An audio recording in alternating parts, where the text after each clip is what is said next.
So this is Luna. This is one day after her big surgery, actually probably 14 hours after her big surgery, to be honest. And she is just having some x-rays. We've got Carrie Dawn, who's an expert critical care specialist, looking after her today. She might give you an update on her. Yeah, she's doing well. She's comfortable on her pain control. All her vitals are normal, blood pressure's under control, urine production's good, so she's ticking all the parameters that she should be. So we're here in our ICU. We have both patients. Lux, we have him over there still in oxygen, and then little Luna over here. Luna is off oxygen already. She had her procedure 3 days ago. She's doing really great. Her heart is beating pretty normally. We've not had any major complications. She has developed just an abnormal heart rhythm, but we're just controlling that. And we're just giving her some medication now to make sure that there's no blood clots forming inside the heart, so that could be one of the potential complications. But so far she's doing quite well. When you interact with her, she's happy wagging her tail. So we're very pleased with how she's going. And then Lux here, he's day 2 after surgery. We knew his procedure was going to be more tricky, just because his heart disease was much more advanced, was from the very, very late stages. He's still doing well. He's recovering slower, but that's understandable. But so far, things are going well. We just need to give him a little bit more time. So he'll stay on oxygen for a little bit longer, and then we're slowly going to start backing off all of those medications that we're giving him. And then, we just need to do it something very gradual, just to make sure that we don't have any setbacks. But so far, so good for both of them.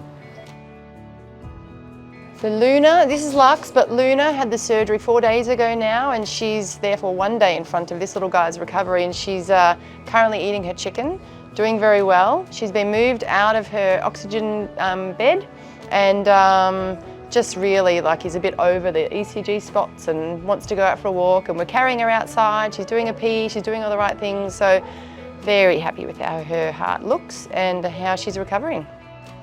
We're in day 3 after Lux's surgery. He's doing quite well. He's coping well without oxygen at the moment, but as a precaution, we're just gonna keep him for a little bit longer on just a little bit of oxygen supplementation.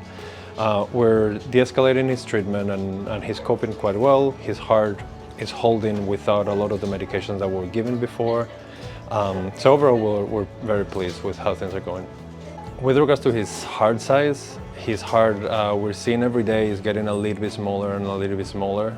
His cough, as a consequence, is also reducing. We were quite worried before because his heart was so big that it was triggering a cough very persistently, but we're seeing how that is starting to go away as well. Lux is 9 years and 3 months, so pretty much almost exactly 9 years we've been together.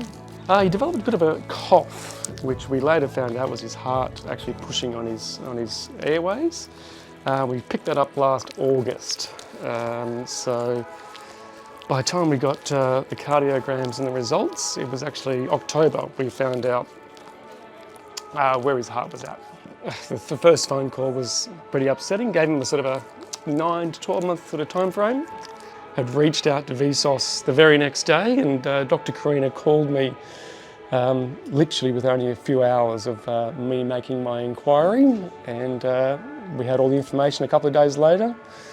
An appointment for Lux about a week later, so he could get sort of checked out if he was a suitable candidate. And I think it was in about a week and a half we had him, I guess, in the system and in the process of getting here. So it was quite a journey, because obviously there was already pups in the queue before him, and we knew that he was deteriorating a bit faster than that 9 to 12 month time frame he was given. So when we found out, it was literally only days left for him last week. So yeah, here we are. Amazing. Look, as I said, we're calling him now Lux 2.0 because this is definitely a second round, isn't it, mate? Eh? I think we're good for a little bit longer yet. a few more face licks and a few more roast chicken dinners in your future.